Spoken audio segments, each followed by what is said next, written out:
bo'lik hisoblanib, to'lqinsimon demak formalar bo'lishi kerak ekan. Genotiplardan charadonlarlik deydimi, doim genotip ham bo'ladi. Katta kichik bo'ladi.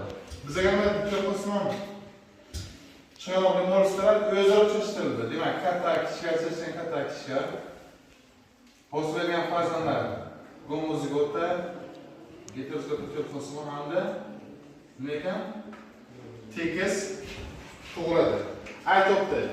Shu holatda tug'ilganlarni 90%ni beradi. Endi buni penetrallik deyish ham xato'ri.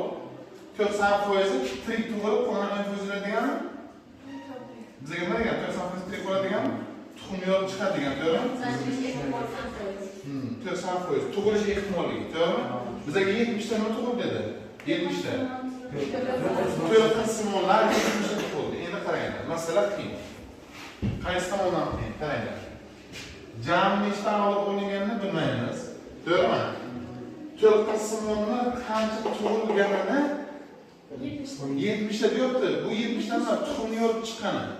Yo'q bergan ham bu. Demak, hisobga qaraveradi. Qarang. Normada mana bu o'limlar kuzatilmagan deydi.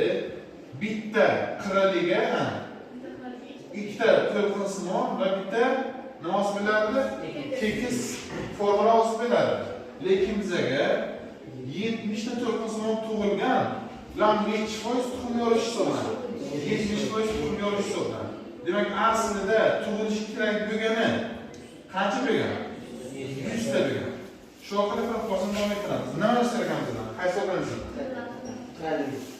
Qirralining tug'ilgani son tug'ilgani.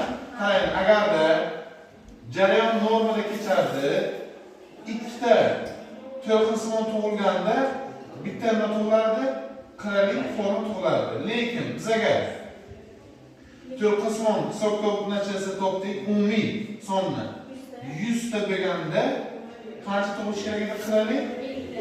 Proporsionasi 50 ta qirralik tug'ish kerak edi. Lekin shu 50 tani ham necha foizi tuxum yorib chiqqan? 90%. Demak, 50 ko'paytirilgan